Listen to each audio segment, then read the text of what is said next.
Morning, everyone. I see a lot of people popping into the Zoom room, so we're going to give everyone about 20, 30 more seconds, and then we will get started.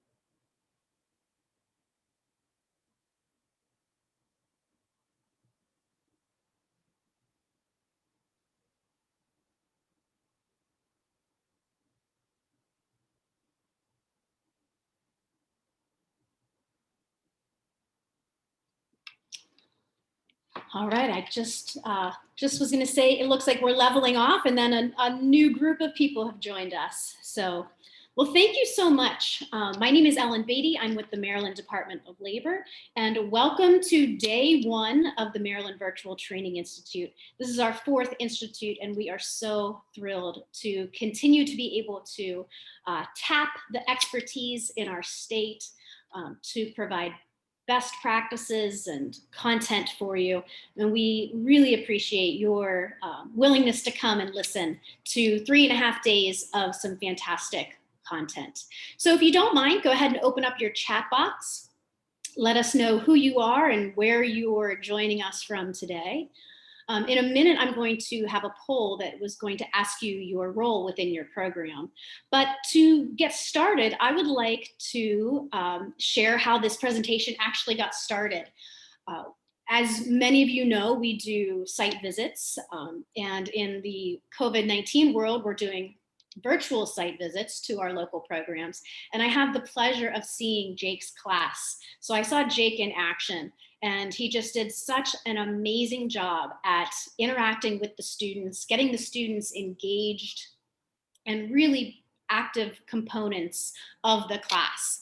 And I asked Jake after the session if he had attended the Virtual Training Institute before and if he would be willing to share his information with us. So that's really what sparked Jake's participation here today. So I am so thrilled that we have Jake Newman with us today.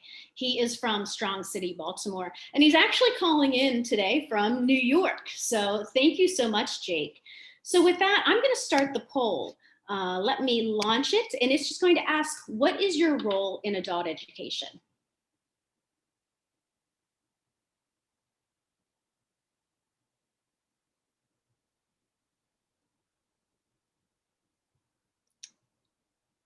All right, looks like we have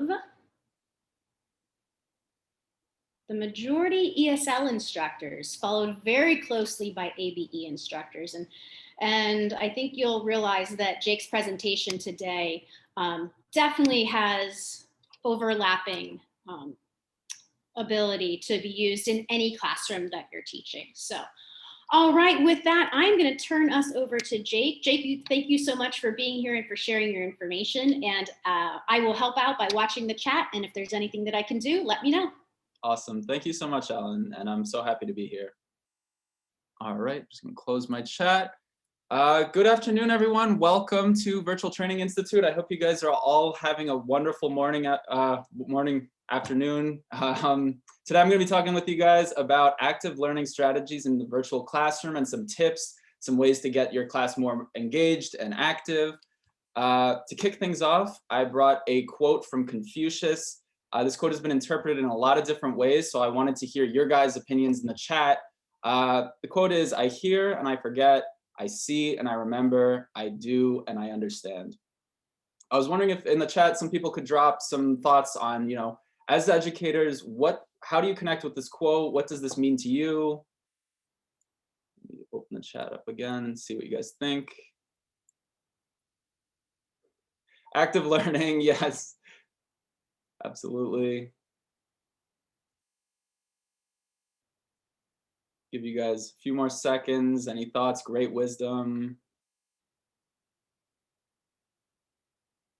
Seeing and doing, hands-on learning. Yeah, okay, so it seems like everybody kind of got the same idea as I did from this, learning by doing. I love that.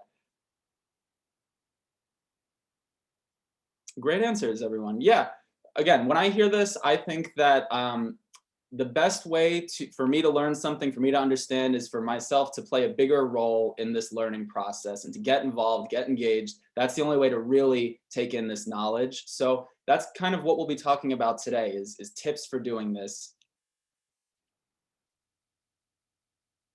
Oh, I see some familiar names here. Awesome. Okay, so without further ado, I wanted to introduce myself. Ellen gave me a great introduction. My name is Jake Newman.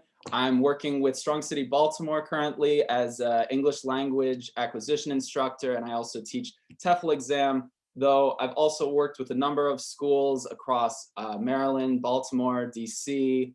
Again, I'm currently in New York. And I wanted to tell you guys somewhere in the middle there, I decided I would try my hand at preschool teaching, which obviously was an entirely different experience. But the reason I bring this up with you guys is this experience had me thinking about the kind of intersection between the two very different audiences I was working with. And the greatest challenge that I faced working with preschoolers was finding ways to keep their attention for more than a few minutes at a time. And as I was learning these strategies and these tips, it had me thinking, how could I apply this with my adult learners, which is, again, what piqued my interest in active learning. So just a quick breakdown of what we're going to be talking about today. We're going to divide the presentation into kind of three main parts. First, we'll be talking about the concept, which is what is active learning, why active learning is especially beneficial to us as adult educators, and also in the virtual setting, how it can be very beneficial. Next, we'll be talking about application, which are some of the specific strategies and tips that I have for you guys who want to plan more engaging lessons. And lastly, we have differentiation, where we'll talk about, yes, reaching all learners, looking a little bit deeper at these strategies, and I'll leave you guys with some specific resources and ways to explore resources that I have at my disposal.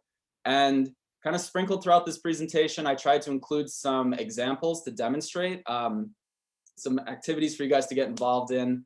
I'll say I've never tried with a group of this size before, so there will be some experimenting involved, but I hope you guys will feel comfortable and want to get involved. So let's go ahead and get started. I see the chat is super active, which makes me happy. To get started, we're talking about active learning today. I was hoping that you guys could press the raise your hand button to just give me an idea if you have any familiarity with this concept or what you know about it. You could put some ideas in the chat as well. I'm not actually sure how I can, there we go. Let's see, okay, a bunch of us raising our hands here. There's some familiarity. Wow, okay. It seems like a lot of us have some familiarity with active learning. For those of us who've never heard about it before, I will, fill you in. And for those of you who do know about active learning already, I hope that I can give you guys some inspiration and ways to think about how to apply this in your classroom.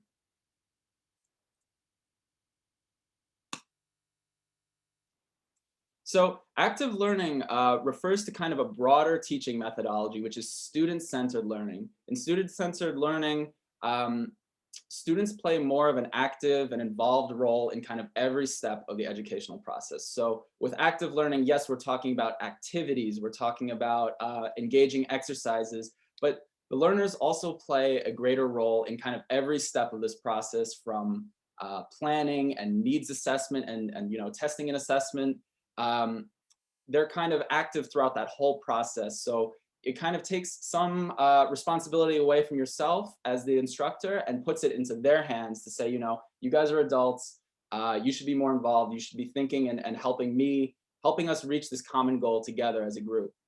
Now, I think a lot of people, when they hear active learning, they think probably about like what I was doing with my preschoolers, dancing around. And you don't have to be doing yoga to get active for active learning. Active refers more to the engaging principle here, that we're trying to get people engaged, we're getting people talking with one another.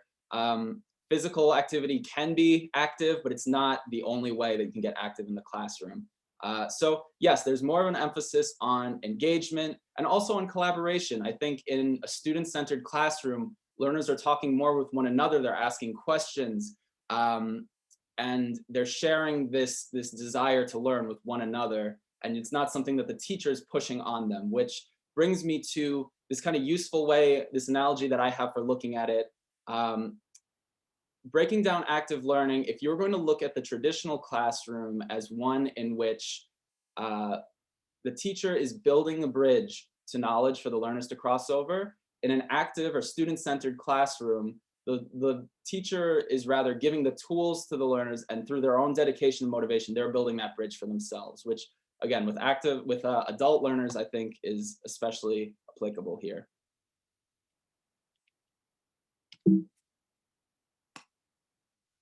So here's an example of how it may look in the classroom. This was an activity that I did with one of my advanced ESOL classes. The instructions are a little cut off here, but basically what we were doing was Zoom backgrounds. I had them find an image either on their device or online of a place that they've never been to, but they had some interest in seeing. And once they did that, they made it their background. And this led into a much deeper conversation about why we chose the place. People, were sharing with each other what they thought it was interesting and asking questions. And I wanted to point out a few things about this. First off, this was a really simple activity with very clear instructions. I only was able to include one slide in this picture, but there was another slide on the technical side of things for those who are less confident with their digital capabilities. How to navigate menus, how to find the virtual background option. And yeah, being very thorough, I think, is a way to sort of make learners feel more confident to get involved. Experimenting with application features is something that I'll talk more about later, but I think that that's something that a lot of people don't consider as a great learning resource, a great instructional resource. So yeah, we'll talk more about that. And lastly, you can see I joined up there as a participant in this activity. I think when it comes to student-centered learning, a really great way to push learners to play a greater role is to step back and consider yourself as more of a facilitator than one who's, again, cramming knowledge. So in this one, I did include a picture of this picture in my background. I gave a little discussion about why I chose that, but then I opened the floor to them. And I think they really enjoyed it. I'll say that with this particular activity, I had some learners turning on their camera who never really turned on their camera before. I think seeing me get involved in that process, yeah, it might have assisted. So I'd recommend that. So what I want to do next is I want to try a quick active exercise with you guys. What I'm going to do is I'm going to share a link in the chat with you to a Jamboard, which is, for those of you who are not familiar, it's kind of like a joint whiteboard that everybody can collaborate on. Again, I'm hoping it won't get too crowded with so many participants. I put it in the chat box for you guys. What I want you to do is follow the link and find this picture of these emojis and just make a quick circle around one that fits how you're feeling today or right now. Normally with my groups, when we do this kind of exercise, it'll lead to a more open-ended conversation where we talk about why we chose that. What do you think the different emojis mean? And let me open this up and see everybody's contributing. One more thing, if you do make an error or you want to correct yourself, you can press the undo arrow or use the eraser tool.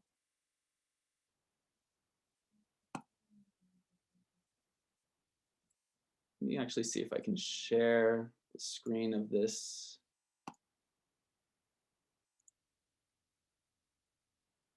So you'll see the pen tool is over on the left-hand side.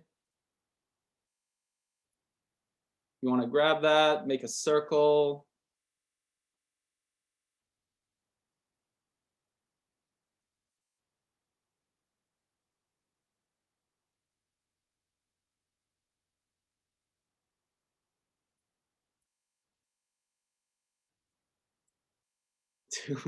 Too many people are using the file.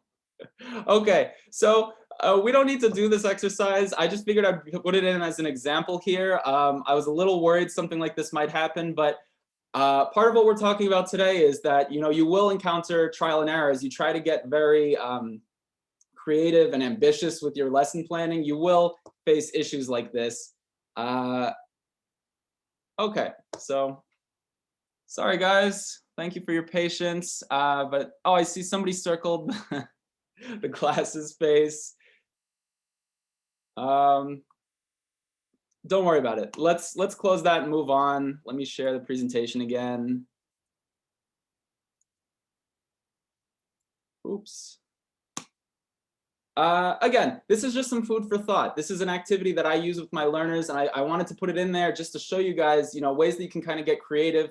And again, this is kind of open-ended, thought-provoking, gets people talking. Next, I want to talk to you guys about why I think active learning and student-centered learning is especially applicable to us as adult educators. I think that so much more so than when I was working with children, you face these extremely diverse classrooms, both with ABE and with ESOL classrooms. You might have, a learner who's 20 years old sitting next to a learner who's, 75 years old. And with that, you can't really expect any two learners to have the same objectives, the same goals as to what they're getting out of the class. And when it comes to active learning, because it's so much more collaborative, you're putting more of a focus on working together and assessing kind of everybody's needs, both as a collective and at the individual level. So I think it really helps, it works on that strength. And it also creates a really welcoming learning environment where everybody's comfortable sharing with one another, being open. And that's really conducive to learning, as opposed to, a place where, especially again, working with adults, if there's any judgment because there's so much difference, people wouldn't feel as comfortable sharing, which can detract from the learning. This next section, we'll talk a little bit about philosophy. We don't really need to go too deep into this, but I'm sure many of you are familiar with Malcolm Knowles' principles of andragogy or adult learning. And the reason I bring this up is just because I think that it's very synonymous with the process of active learning as well. And you don't have to look at this cycle here too deeply to see the kind of overlap between what we've already been talking about and things that have been found to be the most effective approach to adult learning. So starting up at the top here with like establishing comfortable and accepting learning environment. This is what we were just talking about. Moving on to participative planning, which is learners playing a greater role in the planning process and being able to assess their needs, designing engaging activities. It can't be more straightforward than that. So again, this is kind of just goes to show that this is proven to be effective, especially when working with adult audiences.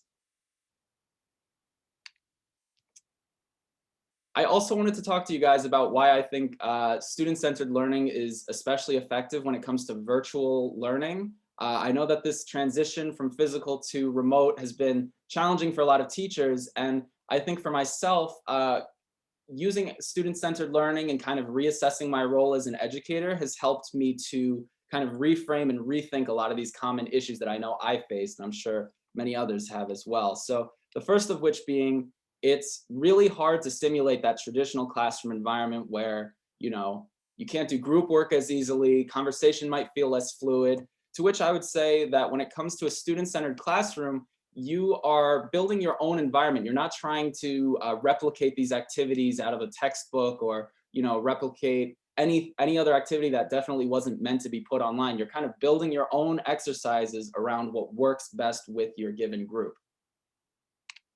Technical difficulties can also be limiting for a lot of people, myself included. I won't lie and tell you guys that you're going to face any less technical challenges. As you can see, it still comes with a lot of failure in that regard, but it does give you an opportunity to experiment, which can be really freeing in a way, to feel comfortable with trial and error and find, putting that focus on strengths rather than, meeting a core curriculum. You find what works best with you, what works best with your class. And lastly, we have reaching all learners is a struggle. Again, this isn't a foolproof way to assess this issue, but it is something that you put a lot more effort into when it comes to student-centered learning. You want to, embrace that learner agency, put more responsibility in their hands to get more involved, rather than, forcing something on them, which again detracts from learning. So let's move on now to our second section here. For this, I actually had a poll, which hopefully will go a little better for you guys. I wanted to ask you guys, as educators, would you rather never be able to reuse a lesson plan again, or have to double your teacher talk time in each of your classes? And if Ellen, if you wouldn't mind just opening that poll for them.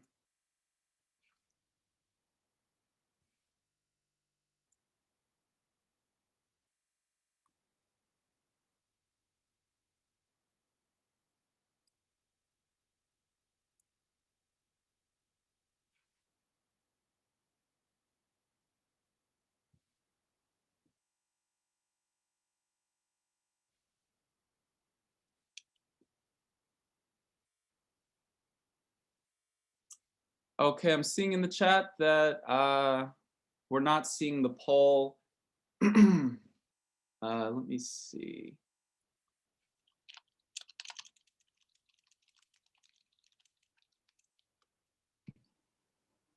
Jake, is the poll in Zoom or is it through It should be something else? Zoom, yeah.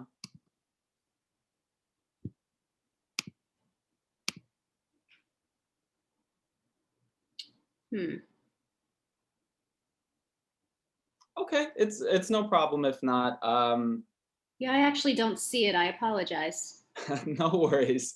Again, it happens. The poll question, you guys can put your answers in the chat. I see a few people have already responded to this. Would you rather never be able to reuse a lesson plan again, or to have to double your teacher talk time in each of your classes?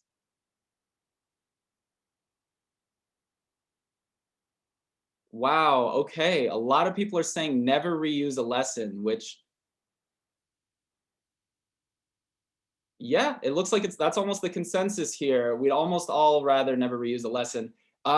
Once again, this is an opportunity. This kind of activity is one that I would do with my class. A lot of times I'll open up with a would you rather poll and it gets people talking about why you chose that. I'd love to hear more about why you guys are all kind of synonymous or all kind of just unanimously agreeing on this. But I will say that I also brought up this specific question because this sounds excruciatingly painful as an instructor. I wouldn't want to have to worry about either of these. And I think that these are kind of misconceptions that a lot of people might have about active learning. You don't have to worry about either of these.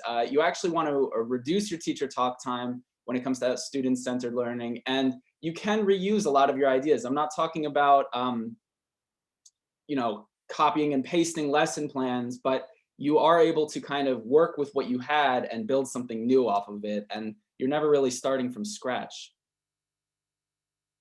I see someone said doubling teacher talk time is just not active learning for the students. Absolutely. Yeah, that's the next thing we're going to talk about, which I think is an important tip for active learning here, is reassessing and focusing on that teacher talk time. Now, a lot of statistics I found average the teacher talk time in most classes between 70 and 80%, which is preposterously high in my opinion. I think in any classroom could benefit from having learners talking more than teachers. So I think especially in a student-centered classroom, you're designing activities with this in mind and trying to reduce that number and just cut your teaching time, not doubling it.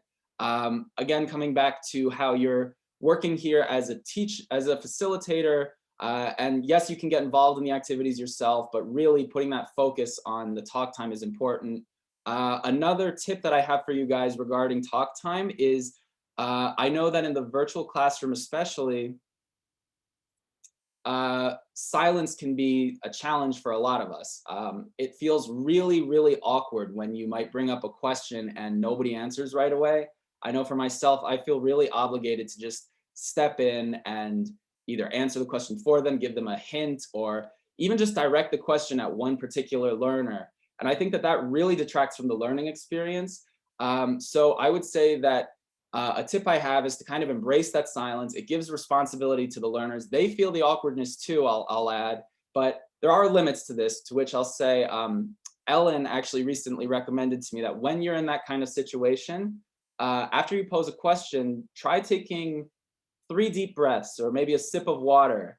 Give yourself, an appropriate amount of time where, yes, it'll feel awkward, but somebody will oftentimes come forward when you might not have otherwise given them the chance. And then, if after those 3 deep breaths, nobody said anything, then yes, you can step in.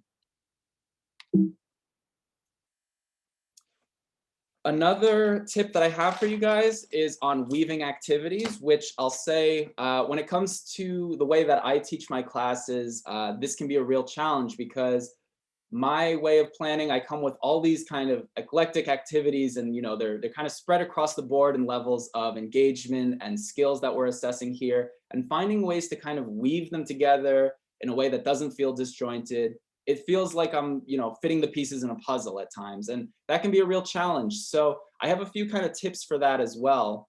Um, First and foremost, when you're planning, I try to come with more activities than I think I'll need, but you can kind of pick and choose as you go. And I think having a variety of activities that are planned around one specific objective or one specific topic or subject that you're learning, but touching on a variety of different skills. As ESOL instructors, it could be listening, broken down by listening, reading, writing, and speaking. It could really be broken down in any number of skills. You just want to have this variety and kind of pick and choose as you go. If you start your class off and learners seem really engaged, you might want to put them into groups. From there, as if tension is fading a little bit, you might want to throw in a game or something really more active. I know this is something we're already all doing, but I think it's something to put that extra emphasis on. And one other thing that I think a lot of us tend to not consider is the power we have as instructors in setting the pace for that class. I'll come back again to my experience working with preschoolers, where we would start our day off with the most ridiculously overhyped up song. We'd be singing, we'd be swinging our bodies around and dancing. I wouldn't necessarily recommend doing this with your adult learners, but I do think the concept carries over where yes, we were trying to get their energy out a little bit, but I also think we were trying to get them immersed and ready to learn. And I think this is really applicable with adult learners as well, where if you start your class with, okay, class, we're going to be going over our textbook, we're starting with homework reviews, something like that, it's not going to get them as enthusiastic to get started learning. So I always try to kick off my class with something that's either like a thought-provoking question, something that gets them talking with one another, a really engaging activity. You could use either of those examples that I already brought. Hopefully they'll work better for you guys in your class than they did today, but circle the emoji, would you rather. I just recommend, setting that pace early on so that you can kind of start from there and kind of gauge as you go and continue from there. This is something I already talked about a little bit with the Zoom background slide, but I wanted to delve a little bit deeper onto the importance of giving very clear instructions as another tip for active learning, because I think one mistake that I've made in the past is assuming that when it comes to giving instructions to learners that they can kind of figure it out on their own, right? So maybe I'll assume that one learner can kind of explain it to the rest of the class if they understand it better, or they'll figure it out as they go, and that empowers them. I think, yes, there's situations where that can be beneficial, but it can also be really polarizing. And it's better to kind of over-explain something than to leave one learner behind and have them feel worried about getting engaged. The picture I included here was from one of my lower digitally literate classes.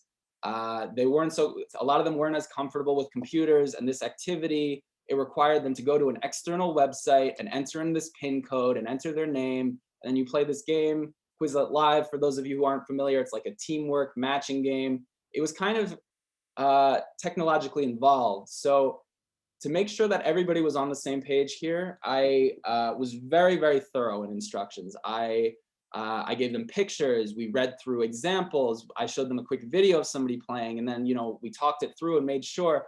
And as a result, I'll tell you that I had some learners who really had trouble even using their phone playing the game, and everybody was talking. I had people wanting to find out how to play on their own outside of class. So I think it can really be beneficial if you take a few extra minutes to put in that extra work for giving very clear instructions. And one thing I'll add is that you also definitely want to consider the technology at the learner's disposal and what their what their proficiency is in that. Certain activities, if you know that a bunch of your learners are joining from phones, if they're joining, I've had learners join from work or from their car even, I would plan around that. If that's the case, then there are certain activities that you probably don't want to try. So just another consideration there.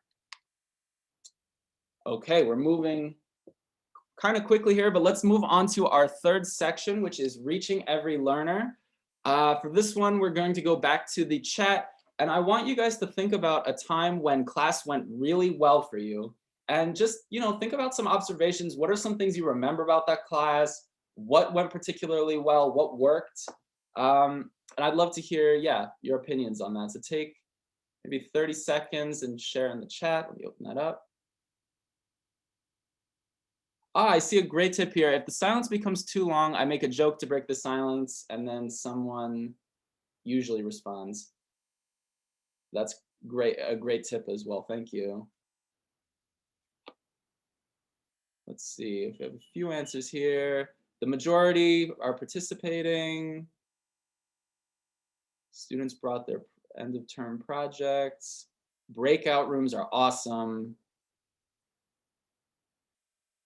Creating brochures for others, group work. They can connect. Start with an interesting question. There's so many great answers here, you guys. And the reason I bring up this question with you is I think that this is also a crucial part of student-centered learning, is being able to take a step back and think about, whether a class goes well or it goes horribly, being able to take a step back afterwards and look at what are my strengths as the instructor here. What can I take away that was positive from this experience so I can re-implement it later? And I see you guys talking about a lot of things we already talked about and a few things that we'll talk about in a bit. So that's awesome. Thank you guys for sharing. Love how active everyone is today. For this, I wanted to look at some big ideas. A lot of these we've already talked about, but I think these are all essential in differentiation and reaching every learner. First and foremost, we have establishing a safe learning environment. Yes, you want, to expect everybody to get involved, especially in such diverse classes. It's so critical that everybody feels comfortable with open communication. They don't have a fear of being, judged because of any, differences. So establishing that from early on through, conversation tasks and, icebreakers and things like that, and keeping it flexible both as an instructor and as a group. So if you're doing group work, making sure that it's not always the same groups, changing up who's talking to who, and using your control where you can there to keep it flexible are both really important to reaching every learner. One thing I'll add, and I saw somebody put this in the chat, is relevance, right? So often when you're trying to teach like a core curriculum standard or teaching right out of the textbook, I think a lot of information gets lost because who's going to be your learners aren't going to be carrying their textbooks around with them in the outside world. And if they want to practice any of these skills, you've got to find a way to make it applicable. I think as an example here, let's see. Don't be afraid of using pop culture, current events. With one of my recent classes, we were talking about messages, like slang through messages, like what does OMG mean? What does LOL mean? And they were teaching me some stuff here too, which is always fun. And I also included this example here in this image of a game that I played with my class called, it's from a website, Lyrics Training, where you put on a song and they play the song and it'll pause momentarily and they'll ask, what, fill in the blank, what was the word they said that's missing here down at the bottom. And for this, I shared my screen. We all did it as a class. A lot of them already knew this song is The Weeknd.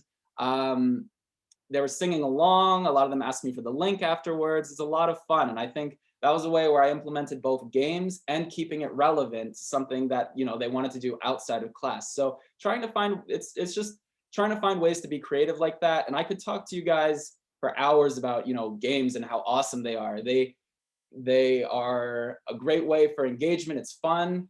And, it gets learners thinking of kind of creative solutions that they might not have otherwise thought of, ways to approach the same problems in new ways. So I always, I use games most, if not all days in my classes to some extent.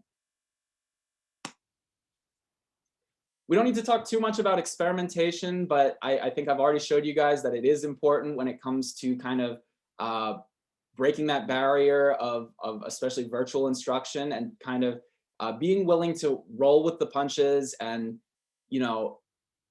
when it's good, it's great. You can, you know, effort doesn't necessarily translate into success, but you will, as you experiment, find your strengths as an instructor and, you know, be able to build on those that don't work.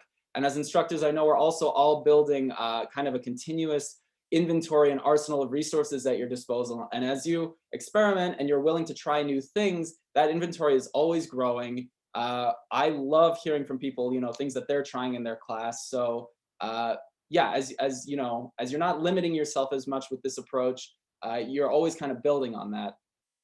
The last thing I want to talk to you guys about on the subject of experimentation is considering virtual resources. Now, you know, this lyrics training site, I talked about Quizlet Live.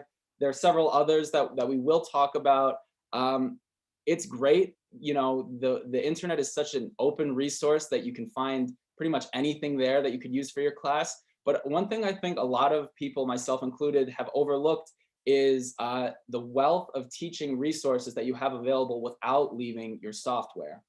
Now, when I first moved over to teaching over Zoom, the way that I broke this down was I made kind of a web diagram based around the functions that are available. And the drawing was illegible, so I didn't include it, but I tried to kind of recreate it here for you guys, just to give kind of an idea of how I broke this down. You can take Zoom or any other teaching platform that you're using and think about, you know, what are all of the different features or functions that are included. You can see annotate, polls, screen share, chat, private message, breakout rooms. Maybe these weren't functions that were designed with educational intent, but you can definitely use them creatively as instructors to find ways to reach your class better and to kind of have that variety and creativity in your classroom. So some of these we already did, but you can see from each of these functions, I broke out and included a few thoughts on activities you could do. You know, again, polls, you can do would you rather. You can have learners discuss what they think the results of a poll will be beforehand and talk about that. Breakout rooms, I saw people saying they use breakout rooms a lot, which are an awesome way to kind of push group conversation without having that teacher supervision. So you could do team games, role play conversations, share a picture or video with one group and then have them describe it to the other group. These are just some thoughts. You know, in my original diagram here, it was so ambitious. I was even trying to find ways to get like the Zoom waiting room function involved. You can really kind of step outside your comfort zone this way. And it doesn't require you going to an external site or, you know, having learners sign up for an account or using their email or anything. So I think it does make things simpler in a lot of ways. So what I wanted to do next, as we're talking about external resources, I'd love to hear some of your thoughts. If you guys could go ahead and put in the chat some sites, some either websites or applications that you have found to be useful in your classroom. I'd love to see what you guys are using.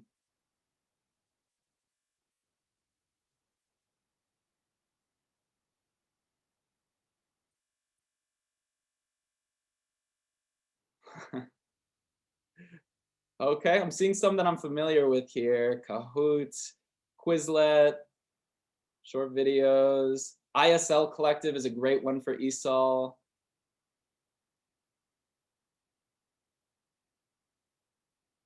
Let's see.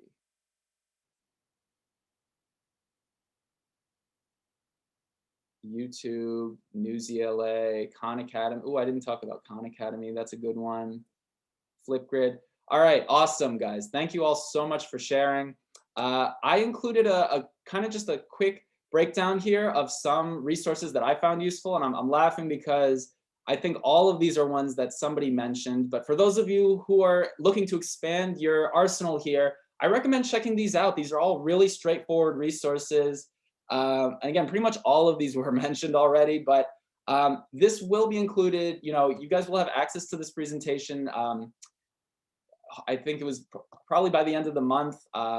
And there will also be a handout included in which I'll include all of this chart here so you can get exploring with these resources. The nice thing about all of these is that all of them revolve around user created content. So it's, you know, other educators who build these sets and these games, and with that, it's a lot. You can find stuff based around core curriculum, but there's also stuff that is so much more relevant and applicable.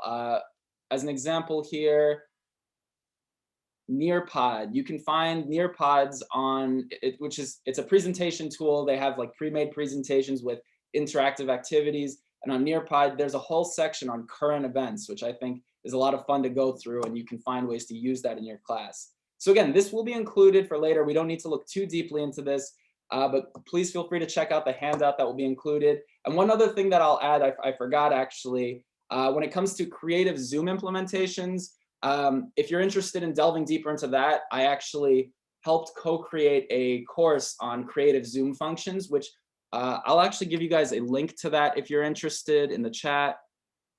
Let's see. It's completely free. It's self-paced. But this, yeah, for those of you who aren't able to do that, you know, please feel free to, you know, check out the handout later.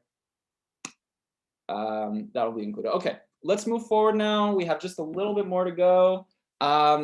This is a slide that I was tempted to not even include here because I think it's kind of a given, but when it comes to student-centered learning, there's an added emphasis on continually assessing and reassessing the needs of your class, both at the individual level and as a collective. As teachers, I know we're already all doing this on a daily basis through observation, through you know, if you see a learner is really struggling with some content, or one learner is really, you know, not engaged or not including themselves, you find ways to address that problem. But I think, again, in the active student-centered classroom, you have to find ways to step beyond that and continually reassess and make sure that there's that open communication, both with each other and with you as an instructor, where they're comfortable sharing feedback with you. They're comfortable giving you requests for things that they want to improve on and work on. And, you know, I'll at times come flat out and ask, you know, what did you guys think of that? Or is there something particular that you want to learn about? Do you want to learn about this particular content or no? Do you think this would be useful? It gives you a better sense of things that are relevant and things that, you know, are just not worth the time. And one other thing I'll add on when it comes to assessments of needs, yes, you want to push them to be comfortable, but I know that some learners might not be as comfortable with that, in which case polls are a great resource. You can use the built-in poll function on Zoom. I use Google Forms to do anonymous polls and just kind of touch base here and there. You can do it at the beginning of class when, you know, people are still getting acclimated to the atmosphere, get them talking about what they want to get out of this class. What are they hoping to learn? How are they hoping to apply that knowledge? And for me, that just gives me a better idea of how I'm going to design that class. So it comes back to that participative planning, where learners are playing a greater role in the planning process once you understand their needs. All right, guys, we're nearing the end here. We're going to try one last engagement exercise here. Hopefully this one will go better.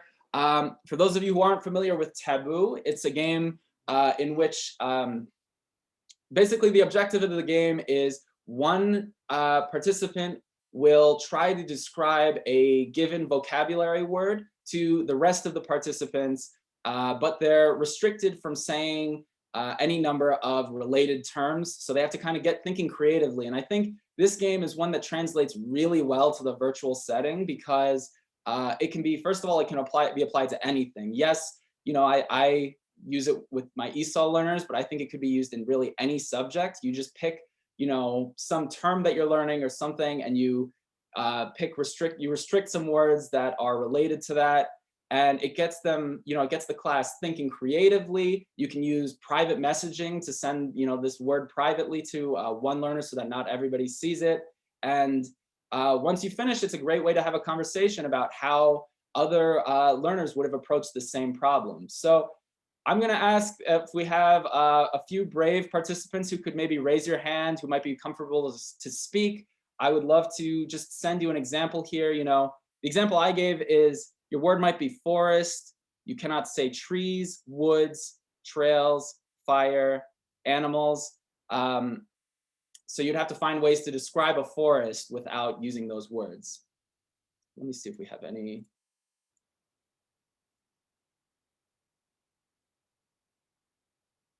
Okay, somebody asked, when you say you can't say animals, I would say you could give specific animals. I think it's just you're not able to use these actual words.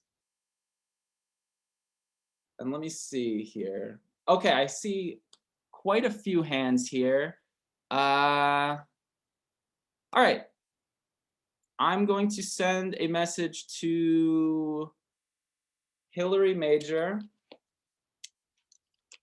It'll be just like this. And Hillary, I'm going to ask that you turn on your microphone once I send you your word. I'll give you a few seconds to prepare your thoughts. And then let's say we'll give you 1 minute to describe it. And for the rest of you who are listening, I'd love for you to listen to what Hillary says and put any guesses that you might have in the chat for what the word is that she has. So just give me one moment.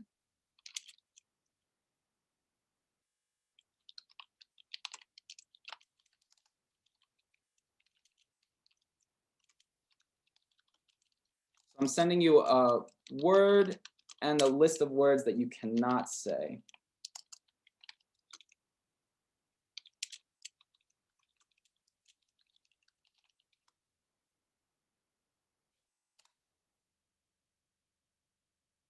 Okay, Hillary, whenever you're ready, I'll set the timer once you start speaking, but feel free to take a few seconds to prepare your thoughts.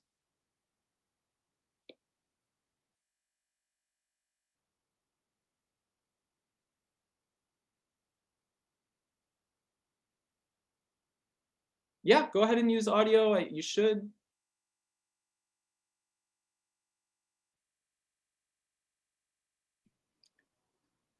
Hillary, you should be able to unmute yourself. Let me know if you can't, though.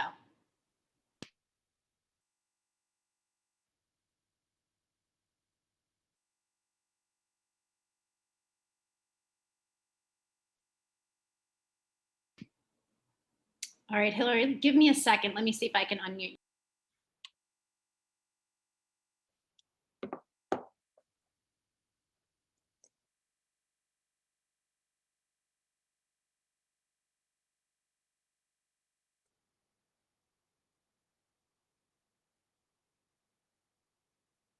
I appreciate the dedication here, Hillary. I see you're putting your answer in the chat. So I can read it for you. She said, I can say when people want to do something that they haven't done before, or when someone wants to know something she doesn't know already.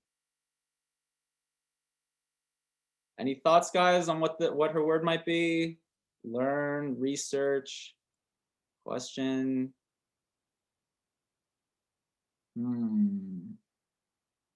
Student, learn, experiment. I'm not seeing it here. You guys are all kind of close. Ask a question, inquire. Any other thoughts? Trial and error, risk. These are all great guesses. So I'll just go out. Educate, Coleman got it.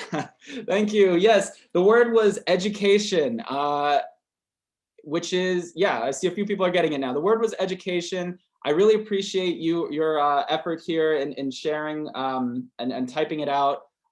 Again, this is just some food for thought. And as you can see, it really doesn't always work as planned, but it's just a way, to get people talking. And normally, I might ask you guys, how would you have answered this problem? Or again, I would also share the words. So the words that her word was education. She wasn't allowed to say degree, school, diploma, learn, classroom. This can be applied, again, to any content area. So I loved, this is actually one that Ellen observed in my class, and I'm sure she could tell you, everybody was involved in this. It's a lot of fun.